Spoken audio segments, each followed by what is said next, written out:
Hello बच्चों। अभी तक हम प्रीवियस लेक्चर्स में इलेक्ट्रिक फील्ड इंटेंसिटी के बारे में पढ़ चुके हैं, डाइपोल एक्सियल लाइन पर, इक्वेटोरियल लाइन पर। अब हमारा अगला जो टॉपिक है वो है बेटा, हम एक डाइपोल लेंगे और उसे हम uniform two dimensional electric field में रखने वाले हैं। डाइपोल को हम uniform two dimensional electric field में रखने वाले हैं। तो फिर क्या होगा, हम देखेंगे उस पर एक टॉर्क एक्ट करेगा, उस टॉर्क की वैल्यू को हम निकालेंगे, टॉर्क। ठीक है बेटा। तो हमारा टॉपिक आज का चलेगा बच्चे, इलेक्ट्रिक डाइपोल इन अ two dimensional electric field. Electric dipole को हम किस में रखेंगे? टू डायमेंशनल इलेक्ट्रिक फील्ड में। थ्री डायमेंशनल नहीं है, टू डायमेंशनल इलेक्ट्रिक फील्ड है।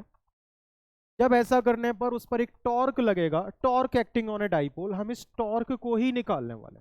आज समझ में आ गई बच्चे, टॉर्क को निकालने वाले। टॉर्क होता क्या है, ये चीज आप 11th फिजिक्स में पढ़ के आए हैं। टॉर्क जब जब रोटेशनल मोशन होता है, कैसा मोशन होता है बेटा? रोटेशनल मोशन होता है। रोटेशनल मोशन के केस में इफेक्ट ऑफ फोर्स को हम क्या बोलते हैं? टॉर्क बोलते हैं। In case of rotational motion the effect of force known as torque. और टॉर्क का हम सिंबल आपको हम जरा रिवाइज कराते हैं, टाउ से डिनोट करते हैं, टाउ से।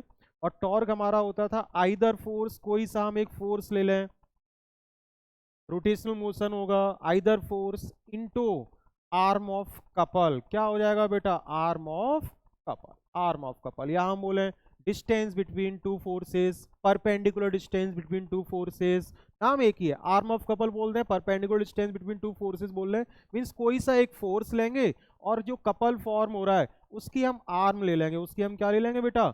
आर्म ले लेंगे। आर्म मतलब perpendicular distance between two forces, वो हमारी हो जाएगी आर्म ऑफ कपल। समझे बात ना? अब ये कपल क्या होता है सर? ये एक और नई बात आपने बता दी। कपल क्या होता है? जब दो फोर्सेस इक्वल इन मैग्नीट्यूड हो, अपोजिट इन डायरेक्शन हो, साथ ही साथ पैरेलल भी हो। कैसे हो बेटा? पैरेलल हो, equal in magnitude, opposite in direction और पैरेलल हो, तो वो क्या फॉर्म करते हैं? वो कपल फॉर्म करते हैं। क्या फॉर्म करते हैं? कपल फॉर्म करते हैं। वो दोनों फोर्सेस एक दूसरे को कैंसिल आउट नहीं करते हैं, वो कुछ इस तरीके से एक्ट करते हैं कि मान लीजिए हमारे पास एक कोई प्लेन है, एक फोर्स इस पर इस तरीके से एक्ट करे और दूसरा फोर्स जो है बेटा वो इस पर इस तरीके से एक्ट करे, इधर को। तो ये दोनों फोर्सेस इक्वल इन मैग्नीट्यूड होंगे, एक इधर एक्ट कर रहा है, एक इधर एक्ट कर रहा है, दोनों फोर्सेस इक्वल इन मैग्नीट्यूड होंगे, उनसे ये बॉडी क्या करने लगेगी? रोटेट करने लगेगी। ऐसे फोर्सेस क्या हो जाते हैं? कपल फॉर्म करते हैं, equal in magnitude, opposite in direction, also parallel to each other. ठीक है ना? Not have same line of action, उनकी लाइन ऑफ एक्शन सेम नहीं होती। आज समझ में आ गई ना? ऐसे दो फोर्सेस को हम बोलते हैं कपल। चलिए खैर, ये सारी बातें हम आगे करने वाले हैं। पहले हम कुछ सिचुएशन क्रिएट करते हैं, हम असल में कैसा कंसिडर कर रहे हैं। हम ले रहे हैं एक टू डायमेंशनल इलेक्ट्रिक फील्ड। क्या ले रहे हैं बेटा? हम एक two dimensional electric field, means एक प्लेन में इलेक्ट्रिक फील्ड है। इलेक्ट्रिक फील्ड कैसा है? प्लेन में है। मैं ऐसा मानता हूं कि वो प्लेन हमारा बोर्ड ही है। वो प्लेन हमारा क्या है बच्चे? बोर्ड है। और मैं इससे पहले आप लोगों को बता चुका हूं कि इलेक्ट्रिक फील्ड जो होता है, इलेक्ट्रिक फील्ड लाइन से रिप्रेजेंट किया जाता है। और इलेक्ट्रिक फील्ड लाइंस की डायरेक्शन क्या होती है बेटा? पॉजिटिव चार्ज से निगेटिव चार्ज की तरफ। पॉजिटिव से वो इमर्ज करती है, निगेटिव की तरफ क्या होती है? जाकर के मर्ज होती है। मैं यूनिफॉर्म इलेक्ट्रिक फील्ड की बात करता हूं, तो यूनिफॉर्म इलेक्ट्रिक फील्ड की दो कैरेक्टरिस्टिक होती हैं। पहली बात कि जो फील्ड लाइंस होती हैं वो एक दूसरे से पैरेलल होती हैं। यूनिफॉर्म इलेक्ट्रिक फील्ड की जब जब हम बात करते हैं तो उसमें फील्ड लाइंस एक दूसरे से कैसी होती हैं बच्चे? पैरेलल होती हैं। और एक दूसरे से पैरेलल होने के साथ साथ फील्ड लाइंस इक्विडिस्टेंट पर होती हैं, मींस बराबर दूरी पर हो और पैरेलल हो अगर फील्ड लाइंस, तो ऐसे फील्ड को हम क्या बोलेंगे? यूनिफॉर्म इलेक्ट्रिक फील्ड बोलेंगे। बात समझ में आ गई ना? चलो यूनिफॉर्म इलेक्ट्रिक फील्ड हम ड्रॉ करते हैं। यूनिफॉर्म इलेक्ट्रिक फील्ड,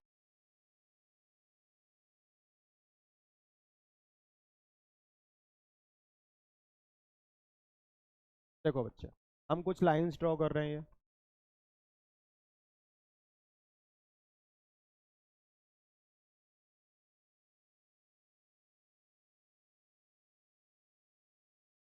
ये फील्ड लाइंस एक दूसरे से पैरेलल हैं।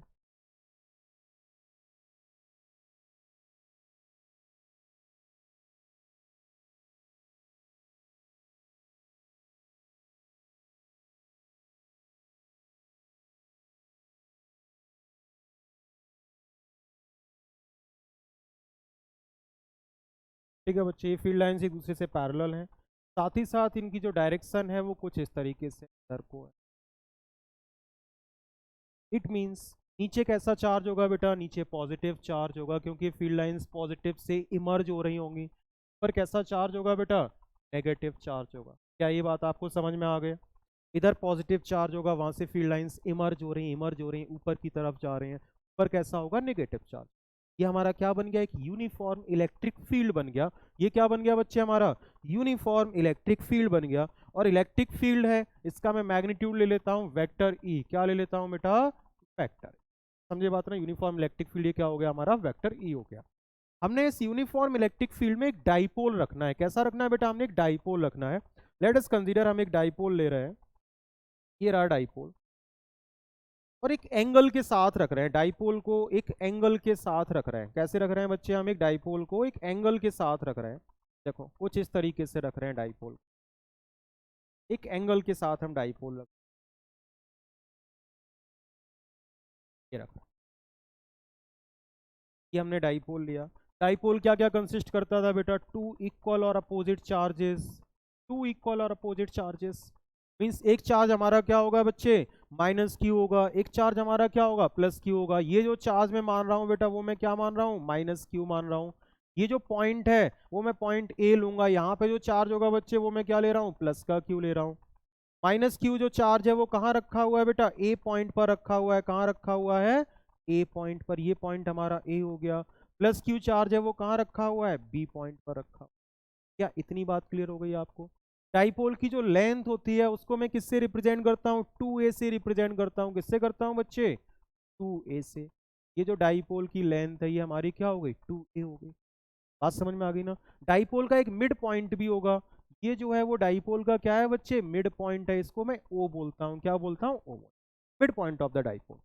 अच्छा, डाइपोल जो रखा हुआ है वो यूनिफॉर्म इलेक्ट्रिक फील्ड से एंगल थीटा पर रखा हुआ है। कैसे रखा हुआ है? थीटा एंगल पे। देखो अगर डाइपोल को मैं ऐसा रखता, कैसा रखता बेटा? इन the direction of electric field, तो थीटा हमारा क्या हो जाता है? 0 हो जाता। अब मैं डायरेक्शन ऐसा तो ले नहीं रहा हूं डाइपोल का। डाइपोल को मैं यूं रख रहा हूं। डाइपोल को मैंने कितना रोटेट किया बेटा? ऐसे ही तो रोटेट किया। तो एंगल जो थीटा बन रहा है वो एंगल थीटा क्या हो गया बच्चे? ये। इतनी बात समझ में? डाइपोल को यूनिफॉर्म इलेक्ट्रिक फील्ड से हमने थीटा एंगल पे यहाँ रख दिया। इतनी बात क्लियर हो गई? थीटा एंगल पे यहाँ रख दिया। जब थीटा एंगल ये है, वर्टिकली अपोजिट से थीटा एंगल क्या हो जाएगा? ये हो। क्या इतनी बात क्लियर हो गई? थीटा एंगल ये हो जाएगा। इतनी बात क्लियर हो गई? अब जरा देखो इसमें लॉजिक लगाओ। ये निगेटिव क्यू चार्ज है, ये पॉजिटिव क्यू चार्ज है। यहाँ पर चार्ज कैसा था? पॉजिटिव था। यहाँ चार्ज कैसा था? नेगेटिव। समझे बात ना? इलेक्ट्रिक फील्ड जिस चार्जेस की वजह से है वो पॉजिटिव चार्ज नीचे है, नेगेटिव कैसा है? ऊपर है। डाइपोल के अपने दो चार्जेस है, एक माइनस क्यू है, एक पॉजिटिव क्यू है। कूलम्ब्स लॉ से फोर्स ऑफ इंटरेक्शन होगा इन दोनों के बीच में। क्या होगा बेटा? Force of interaction. तो यहाँ पर कुछ फोर्स लगने वाला है। क्या फोर्स लगेगा? देखो माइनस क्यू को ये पॉजिटिव वाला क्या करेगा? अपनी तरफ अट्रैक्ट करना चाहेगा। मींस एक फोर्स ऐसे लगेगा। इस वाले को क्या करना चाहेगा बच्चे? वो नेगेटिव क्यू चार्ज को अपनी तरफ वो यूं ऐसे फोर्स लगाना चाहे इस डायरेक्शन में। और उस फोर्स का मैग्नीट्यूड क्या होगा? मैंने बताया था फोर्स को in terms of electric field. जब मैं इलेक्ट्रिक फील्ड इंटेंसिटी पढ़ा रहा था तो मैंने कहा था इसका हम यूज कहाँ करेंगे? तो मैंने कहा था इलेक्ट्रिक फील्ड इंटेंसिटी जो मैं टॉपिक पढ़ रहा हूँ उसका यूज हम करने वाले हैं। F equal Q E formula बताया था। क्या बताया था बेटा? F equal Q E. जो फोर्स लगेगा वो फोर्स कितना हो जाएगा? उसका मैग्नीट्यूड बेटा क्यू हो जाएगा। सिर्फ हम मैग्नीट्यूड की बात कर रहे हैं। एफ इक्वल कितना हो जाएगा? Q A. क्या ये बात समझ में आ गई? एक फोर्स इस ए पॉइंट पर इस डायरेक्शन में लग रहा है पॉजिटिव की तरफ, उसका मैग्नीट्यूड कितना है? F equals Q A. वैसे ही जरा इस पॉजिटिव को देखो, ये वाला पॉजिटिव इसको क्या करेगा? रिपेल करेगा। ये नेगेटिव इसको क्या करेगा? अट्रैक्ट करेगा। तो इस बी पॉइंट पर जो फोर्स लगेगा वो फोर्स इस डायरेक्शन में होगा और उसका भी मैग्नीट्यूड क्या हो जाएगा? F equal Q. समझिए बात ना? F equals Q E. Q क्या है? ये चार्ज है। ई क्या है? इलेक्ट्रिक फील्ड का मैग्नीट्यूड। समझे बात ना? F equal Q E. तो ये दो फोर्सेस हो गए ना जो कि इस डाइपोल के कॉर्नर्स पर एक्ट कर रहे हैं। क्यू ई ए पॉइंट पर एक्ट कर रहा है, क्यू ई बी पॉइंट पर एक्ट कर रहा है। दोनों फोर्सेज जो हैं वो इक्वल इन मैग्नीट्यूड है। दोनों ही क्यू ई है। अपोजिट इन डायरेक्शन है। एक अगर इधर लग रहा है तो दूसरा किधर लग रहा है बेटा? यूं लग रहा है। समझे बात ना? डाइपोल ऐसे है, अगर एक यूं लग रहा है तो दूसरा वाला कैसा लगेगा? Just opposite direction. एक अगर यूं लग रहा है, दूसरा वाला ऐसे। समझे बात ना? Equal in magnitude, opposite in direction, parallel to each other. दोनों एक दूसरे से क्या कर रहे हैं बेटा? पैरेलल है। And have not same line of action. दोनों की लाइन ऑफ एक्शन क्या है? सेम नहीं है। समझे बात ना? दोनों की लाइन ऑफ एक्शन सेम नहीं है। ऐसे फोर्सेस क्या फॉर्म करते हैं? कपल फॉर्म करते हैं। क्या फॉर्म करते हैं बच्चे? कपल फॉर्म करते हैं। ये क्या फॉर्म हो गया, एक कपल फॉर्म हो गया। रोटेशन होगा डाइपोल में, क्या होगा बेटा, रोटेशन होगा। डाइपोल क्या करना चाहेगा, खुद को रोटेट करना चाहेगा, कुछ ऐसे रोटेट करना चाहेगा। कैसे करना चाहेगा बच्चे, इस तरीके से रोटेट करना चाहेगा। ये वाला एंड नीचे आना चाहेगा, ए वाला पॉइंट नीचे आना चाहेगा, बी वाला यहाँ पहुंचना चाहेगा, रोटेट करना चाहेगा। और रोटेशनल मोशन होगा। रोटेशनल मोशन के केस में ही इफेक्ट ऑफ फोर्स को हम क्या बोलते हैं, टॉर्क बोलते हैं। क्या बोलते हैं, टॉर्क बोलते हैं। क्या इतनी बात समझ में आ गई, रोटेशनल मोशन के केस में इफेक्ट ऑफ फोर्स क्या बोलते हैं बेटा, टॉर्क बोलते हैं। समझे बात ना। तो फोर्स निकाल लेते हैं here, force on charge minus Q, और माइनस क्यू कहाँ पर रखा हुआ है, एट पॉइंट ए पर रखा हुआ है। तो फोर्स हमारा क्या हो गया, क्यू ई हो गया। कितना हो गया बच्चे, फोर्स हमारा क्यू ई हो गया। और ये फोर्स की जो डायरेक्शन है बेटा, direction which acts opposite to the vector A, है ना, इलेक्ट्रिक फील्ड के अपोजिट डायरेक्शन में, डाउनवर्ड ही तो लग रहा है, इलेक्ट्रिक फील्ड तो ऊपर था, तो इसकी जो डायरेक्शन हो जाएगी acting opposite to it, acting opposite to electric field. क्या ये बात समझ में आ गई। Similarly force on charge plus q, और प्लस क्यू चार्ज कहाँ रखा हुआ है, बी पॉइंट पर रखा हुआ है। अब वो फोर्स हमारा कितना हो जाएगा बच्चे, क्यू ई वो भी है, लेकिन लेकिन उसकी जो डायरेक्शन है, उसकी डायरेक्शन किधर है, acting in the direction of E. देखो बी पॉइंट पर जो प्लस क्यू चार्ज है उस पर फोर्स कैसे लग रहा है, इन the direction of electric field, in the direction of electric field, acting along vector, vector E के अलोंग। क्या ये बात समझ में आ गई बेटा। दो फोर्सेस हो गए, एक ए पॉइंट पर लग रहा है अपोजिट टू ई, एक बी पॉइंट पर लग रहा है इन द डायरेक्शन ऑफ ई। समझे बात ना, दो फोर्सेस हो गए और दोनों फोर्सेस इक्वल इन मैग्नीट्यूड है, अपोजिट इन डायरेक्शन है, और have different lane of action. दोनों फोर्सेस की कंडीशन क्या है, both forces, both forces equal in magnitude, magnitude में दोनों बराबर हैं, दोनों ही क्यू ई के बराबर हैं, इक्वल इन मैग्नीट्यूड। बात समझ में आई बच्चे, equal in magnitude, opposite in direction. समझे बात ना बच्चे, एक अलोंग ई लग रहा है, एक अपोजिट टू ई लग रहा है, सो अपोजिट इन डायरेक्शन। तीसरा पैरेलल टू ईच अदर, एक दूसरे से कैसे हैं बच्चे, पैरेलल टू ईच अदर, दोनों एक दूसरे से पैरेलल हैं। एक और खास बात, have different line of action, इनकी लाइन ऑफ एक्शन क्या है बच्चे, अलग अलग है, डिफरेंट लाइन ऑफ एक्शन। जब ऐसे फोर्सेस हों जिनके पास ये चार करेक्टरिस्टिक हों, कौन कौन सी, equal in magnitude, opposite in direction, parallel to each other, have different line of action, they forms a couple. क्या फॉर्म कर रहे हैं बेटा वो, दे फॉर्म्स अ कपल। ये दोनों फोर्स क्या फॉर्म कर रहे हैं, कपल फॉर्म। उन्होंने क्या फॉर्म कर लिया बेटा, कपल फॉर्म कर लिया। समझे बात ना, ये क्या फॉर्म हो गया बच्चे, कपल फॉर्म हो गया। इस कपल की वजह से, इस कपल की वजह से, एक इधर कपल मतलब एक इधर फोर्स, एक इधर फोर्स, जोड़ा आ रहा है, जोड़ा कपल। कौन सा वाला कपल, वो वाला कपल नहीं जो तुम समझ रहे हो, है equal in magnitude, opposite in direction, parallel to each other, have different line of action, they forms a couple. समझे बात ना। कपल की वजह से ये जो डाइपोल है वो कैसे रोटेट करना चाहेगा, अगर हम इस कंडीशन को देखते हैं तो वो कुछ ऐसे ही तो रोटेट करना चाहेगा ना। और इस डायरेक्शन को हम क्या बोलते हैं, एंटी क्लॉकवाइज डायरेक्शन। क्या बोलते हैं बेटा हम इसको, एंटी क्लॉकवाइज डायरेक्शन। तो कपल टेंड्स, कपल क्या कराना चाहेगा, इस डाइपोल को रोटेट कराना चाहेगा इन एंटी क्लॉकवाइज डायरेक्शन। बात समझ में आई ना। कपल क्या करेगा बेटा, इस डाइपोल को, couple tends to rotate dipole in anti clockwise direction. क्या इतनी बात बच्चे आपको समझ आ गई, एंटी क्लॉकवाइज डायरेक्शन में कपल इसको रोटेट करना है।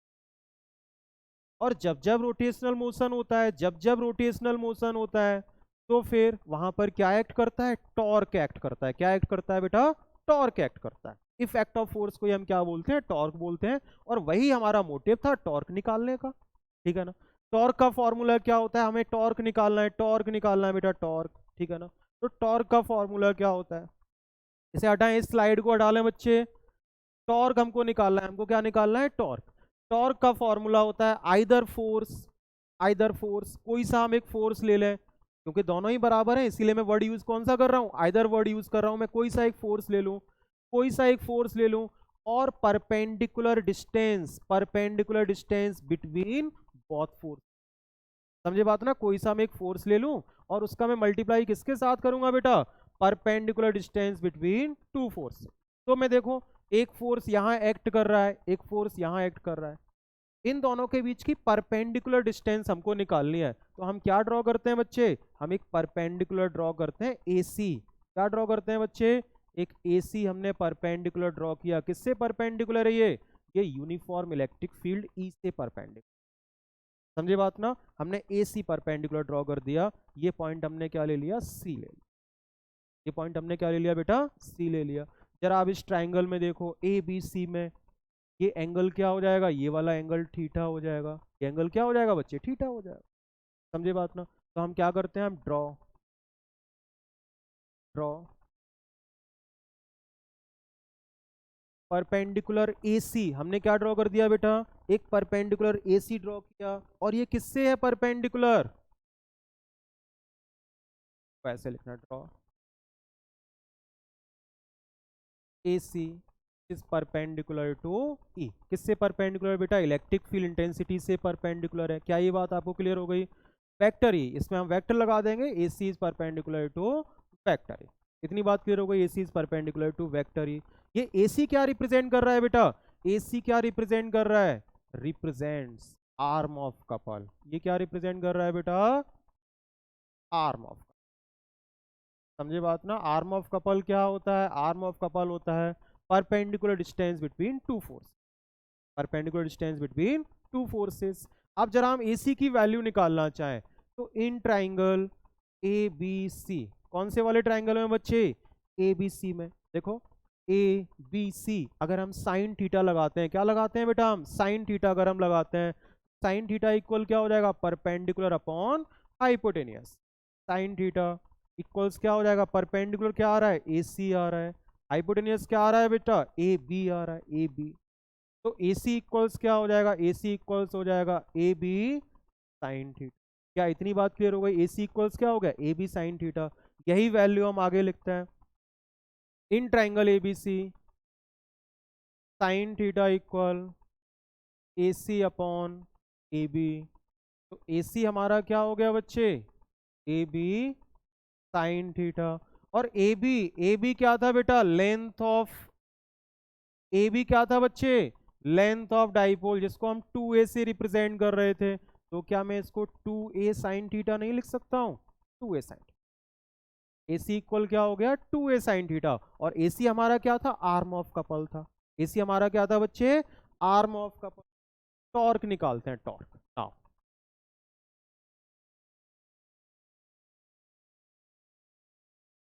हम जानते हैं torque tau, torque tau equals होता है आइदर फोर्स, कोई सा भी हम एक फोर्स ले लें जो कपल में है, either force F into arm of couple. Arm of couple हमारी क्या है बेटा, यहाँ पर AC है, आर्म ऑफ कपल यहाँ पर क्या है, AC है। क्या ये बात क्लियर हो गई, टाउ इक्वल्स हो जाएगा, F की जगह हम क्या लिखते हैं बेटा, फोर्स हमारा कितना था, QE था। कोई सा भी हम फोर्स लें उसका मैग्नीट्यूड क्या लिख सकते हैं, QE लिख सकते हैं। क्या लिख सकते हैं बेटा, QE मल्टीप्लाई किसके साथ कर रहे हैं, arm of couple AC। AC की वैल्यू हम क्या लिखते हैं बेटा, 2A साइन थीटा। क्या लिखते हैं बेटा, 2A साइन थीटा। अब कुछ आपको नजर आ रहा है, Q into 2A, Q into 2A, है ना। तो Q इंटू 2A क्या होता है बेटा, Q इंटू 2A हमारा होता है डाइपोल मूवमेंट होता है। क्या होता है बच्चे, डाइपोल मूवमेंट होता है। P वेक्टर हम क्या लगा देंगे बेटा, P वेक्टर लगा देंगे, ठीक है ना। डाइपोल मूवमेंट, अभी सिर्फ Q इंटू 2A लिख रहे हैं, तो हम इसको क्या लिख सकते हैं बेटा, सिर्फ और सिर्फ P लिख सकते हैं। E आ गया, ई लिख लिया और साइन थीटा लिख दिया। क्या ये बात समझ में आ गई ना? टाउ इक्वल्स क्या हो गया? P E sine theta. Torque जो एक्ट कर रहा है वो कितना हो गया? P E sine theta. अगर इसे हम वेक्टर फॉर्म में लिखना चाहें, टॉर्क, टॉर्क पे हमने वेक्टर लगाया, पी लगाया, और साइन क्या होता है? क्रॉस होता है। साइन क्या होता है बेटा? क्रॉस होता है। एक डॉट प्रोडक्ट था, एक क्रॉस प्रोडक्ट, तो पी क्रॉस। क्या इतनी बात समझ में आ गई बेटा? टॉर्क इक्वल क्या हो गया? पी क्रॉस ई। जो टॉर्क उस पर एक्ट करेगा डाइपोल पर, वो किसके बराबर होगा? पी ई साइन थीटा के बराबर होगा। या फिर हम साइन को हटा के क्या लिख सकते हैं? वहां पर क्रॉस प्रोडक्ट, क्रॉस लगा सकते हैं। बीच में सिंबल हम किसका लगा सकते हैं बच्चे? क्रॉस लगा सकते हैं। समझे बात ना? कोई दिक्कत इसमें? यहां पर आपने ये क्या निकाल लिया बच्चे? जो उस पर टॉर्क एक्ट करेगा, किस पर? डाइपोल पर। जब हम डाइपोल को किस में रखें? Uniform two dimensional electric field में रखें। यूनिफॉर्म से मतलब क्या हो गया? फील्ड लाइंस इक्विडिस्टेंट है, पैरेलल है। बात समझ में आ गई ना? तो उसमें क्या फॉर्म होगा? एक कपल फॉर्म होगा जो डाइपोल को एंटी क्लॉकवाइज डायरेक्शन में रोटेट कराना चाहेगा। तो जब एंटी क्लॉकवाइज डायरेक्शन में डाइपोल रोटेट होगा तो उस पर एक टॉर्क एक्ट करेगा। टॉर्क का फॉर्मूला होता है either force into arm of couple. हमने कोई सा भी एक फोर्स ले लेना है, और आर्म ऑफ कपल मतलब होता है perpendicular distance between two forces, जो हमने कंस्ट्रक्शन से एसी बनाया। ज्योमेट्री का यूज करके हमने एसी को क्या लिखा? ए बी साइन थीटा लिखा। समझे बात ना? क्यू ई, ए बी की जगह हमने क्या लिख दिया? 2a लिख दिया। Q E into 2a sine theta, Q E into 2a sine theta. और क्यू इंटू 2a क्या था? p था, P E sine theta. Vector form में अगर हम उसको लिखना चाहें तो क्या हो जाएगा? p क्रॉस e हो जाएगा। ये कौन सी फॉर्म आ गई बच्चे? Vector form. Vector form. आज हम आपको एक बड़ी बढ़िया बात बताते हैं। जहां जहां हमारे फॉर्मूले में साइन या कॉस आता है, पूरे फिजिक्स में जहां जहां साइन या कॉस आता है, साइन थीटा या कॉस थीटा आता है, वहां वहां कुछ स्पेशल केसेस आ जाते हैं। वहां वहां कुछ क्या आ जाते हैं बच्चे? स्पेशल केसेस आते हैं। यहाँ फॉर्मूले में क्या आ रहा है? साइन थीटा आ रहा है। टॉर्क इक्वल क्या आ रहा है? PE sine theta. तो कुछ स्पेशल केसेस हैं। एक कंडीशन में थीटा 0 हो, एक में 90 हो, एक में 180 हो, तो फिर टॉर्क क्या होगा? क्या ये बात समझ में आ गई बेटा? तो हम इसमें लिखते हैं, स्पेशल केसेस लिखते हैं। एक में थीटा 0 लेंगे, एक में 90 लेंगे, फिर देखते हैं क्या होगा, टॉर्क क्या आने वाला है।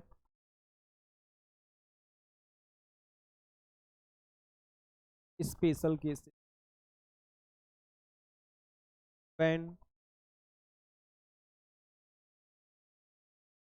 Dipole along,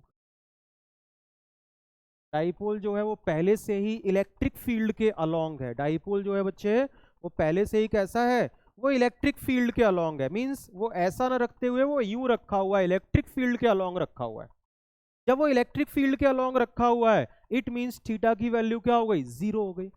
it means theta की वैल्यू क्या हो गई? 0 हो गई। देखो जब डाइपोल ऐसे रखा हुआ है, डाइपोल की लेंथ ही हो गई, इलेक्ट्रिक फील्ड भी इधर ही है, दोनों कैसे हो गए? कोलिनियर हो गए, एक लाइन के अलोंग है। थीटा हमारा क्या हो गया? 0 हो गया।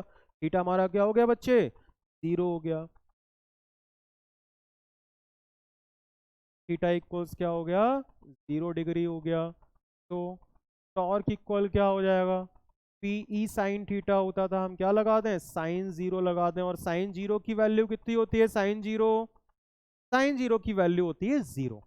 साइन 0 की वैल्यू क्या होती है बेटा? 0 होती है। साइन 0 डिग्री 0 होता है। जैसे ही हम यहाँ साइन 0 की वैल्यू 0 लगाएंगे, ये हमारा फाइनल आंसर क्या हो जाएगा बच्चे? 0 हो जाएगा। टॉर्क इक्वल क्या हो गया? 0। मीन्स जब dipole in the direction of electric field रखा हुआ है, उस पर टॉर्क क्या एक्ट कर रहा है? 0 एक्ट कर रहा है।